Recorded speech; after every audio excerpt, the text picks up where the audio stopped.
Hello friends, welcome to Anisha the world. நான் உங்கள் அண்ணு. இன்றைக்கி நார்மலாக நம்ம வீட்டில் இருக்கிற ப்ரெஷர் குக்கர் வச்சு ஒரு சூப்பரான ட்ரை ஃப்ரூட் கேக் எப்படி பண்ணலாம் அப்படின்னு பார்க்கலாம். இது பேக்கரி ஸ்டைல்லையே அவ்வளோ டேஸ்ட்டாக இருக்கும். ஸோ பிகினர்ஸ் எல்லாம் இந்த பேசிக் மெத்தட் ட்ரை ஃப்ரூட் கேக்கை இப்படி சூப்பராக பல்ஃபியாக செய்யணும் அப்படின்னா இந்த வீடியோவை கடைசி வரைக்கும் ஸ்கிப் பண்ணாமல் பாருங்கள். அதுக்கு முன்னாடி உங்ககிட்ட எல்லாம் ஒரு கைண்ட் ரெக்வஸ்ட் இருக்குது. நம்மளுடைய சேனலை பார்த்துட்ருக்கிற ஃப்ரெண்ட்ஸ் இன்னும் நம்மளுடைய சேனலை சப்ஸ்கிரைப் பண்ணலைன்னா ப்ளீஸ் கீழே இருக்கிற சப்ஸ்கிரைப் பட்டனை ப்ரெஸ் பண்ணிவிட்டு கூடவே அந்த ஆல் அப்படிங்கிற பட்டனும் ப்ரெஸ் பண்ணிவிடுங்க. அப்போ தான் இது போல் நான் எந்த அப்டேட் கொடுத்தாலும் உங்களுக்கு உடனுக்குடனேயே நோட்டிஃபிகேஷனில் காட்டும். இப்போ வாங்க இந்த சூப்பரான கேக்கை எப்படி பண்ணலான்னு பார்க்கலாம். ஒரு ப்ரெஷர் குக்கரில் 1 கப் அளவுக்கு சால்ட் சேர்த்திட்டு அதை இப்படி நல்லா ஸ்ப்ரெட் பண்ணி விட்டுருங்க. ஏன்னா நாம் இப்போது ஒரு 10 நிமிஷத்துக்கு ப்ரீ ஹீட் பண்ண போகிறோம். நம்ம வீட்டில் இருக்கிற ஏதாவது ஒரு ஸ்டாண்டை இப்படி உள்ளே வச்சுட்டு இதோட லிட்டை க்ளோஸ் பண்ணி ஒரு 10 நிமிஷம் இது அப்படியே இருக்கட்டும். அதுக்கு அப்புறம் ஒரு குட்டி பவுலில் இப்படி 4 ஸ்பூன் அளவுக்கு நான் இன்றைக்கி டியூட்டி ஃப்ரூட்டி எடுத்திருக்கேன். ஏன்னா நாம் இன்றைக்கி ஃப்ரூட் கேக் தான் செய்ய போகிறோம். இதில் 1 ஸ்பூன் அளவுக்கு மைதா சேர்த்து இது ரெண்டையும் நல்லா மிக்ஸ் பண்ணி வச்சுக்கலாம். ஏன்னா ஃப்ரூட் கொஞ்சம் வெட்டாக இருக்கும். இது மாதிரி மைதா மாவு சேர்த்து கலந்து வைக்கிறப்போ கொஞ்சம் ட்ரையாக இருக்கும்.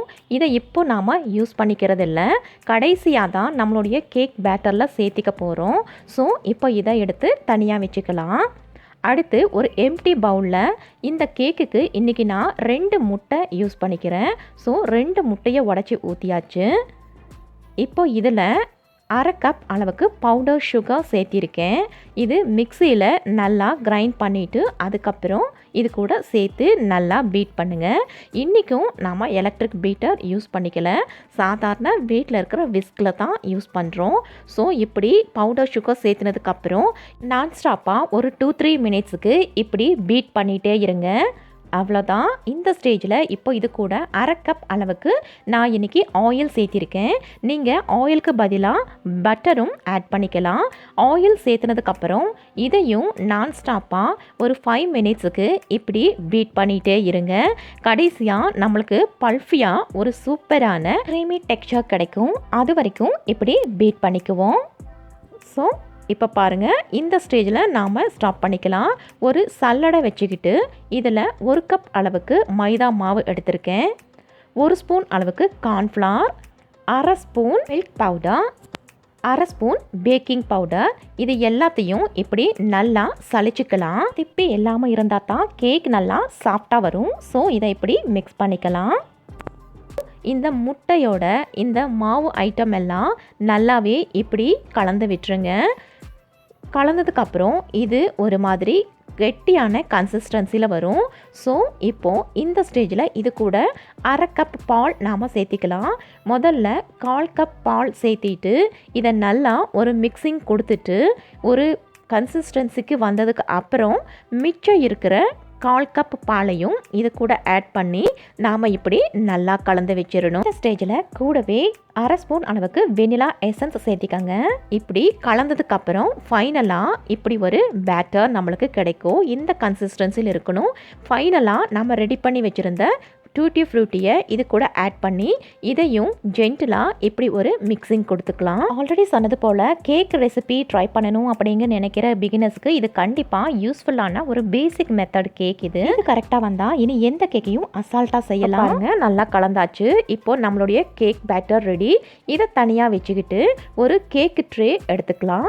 நீங்கள் கேக் டின் இருந்தால் எடுத்துகிட்டு அதில் ஆயில் க்ரீஸ் பண்ணிக்கோங்க.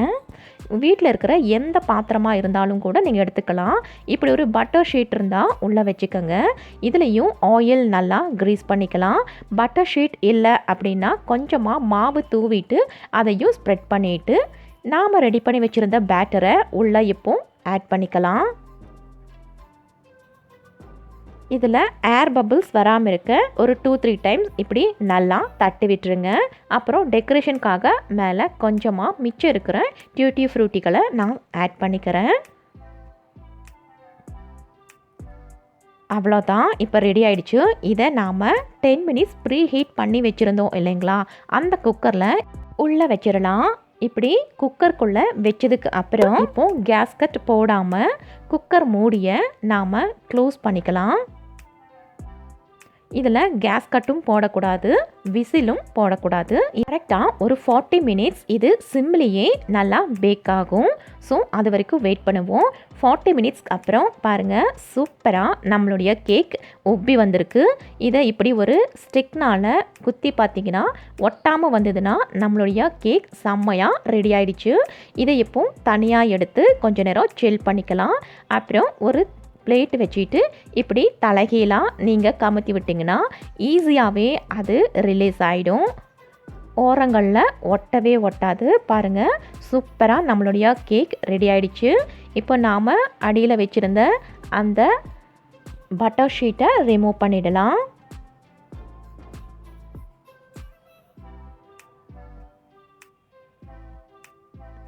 அவ்வளோதான், நம்மளுடைய டியூட்டி ஃப்ரூட்டி கேக் இப்போது சிம்பிளாக வீட்லேயே செம்மையாக ரெடி ஆகிடுச்சு. பாருங்கள், பார்க்குறதுக்கே எவ்வளோ பல்ஃபியாக சூப்பராக இருக்குல்ல. இதை இப்போ நாம் பீஸ் போட ஆரம்பிச்சிடலாம். நமக்கு விருப்பமான ஷேப்பில் நாம் பீஸ் போட்டுக்கலாம். உண்மையாகவே இதோட டேஸ்ட் அப்படியே பேக்கரி ஸ்டைல்லையே சூப்பராக இருக்கும். நம்ம வீட்டு குட்டீஸுங்களுக்கு கண்டிப்பாக பிடிக்கும். பாருங்கள், எவ்வளோ பஃபியாக பேக்கரி ஸ்டைல்லையே செம்மையாக வீட்டிலையே சிம்பிளாக ஒரு 40 மினிட்ஸில் ஒரு கேக் ரெடி பண்ணிட்டோம். இதோட டெக்ஸ்சர் பார்த்திங்கனாலே உங்களுக்கு நல்லாவே தெரியும். செம்மையாக வந்திருக்கு கேக். அவ்வளோ பஃபியாக இருக்கும், சாப்பிட்றதுக்கும் அவ்வளோ ஒரு டேஸ்டியாக இருக்கும். இது பேசிக் மெத்தடில் ப்ரெஷர் குக்கரில் நார்மலாக செய்கிற ஒரு கேக்கு தான். ஸோ ஃப்ரெண்ட்ஸ், இந்த கேக் ரெசிபி உங்களுக்கு பிடிச்சிருக்குன்னு நினைக்கிறேன். இதே போல் வேறு ஒரு ரெசிபியில் உங்களை மீட் பண்ணுறேன். தேங்க்ஸ் ஃபார் வாட்சிங்.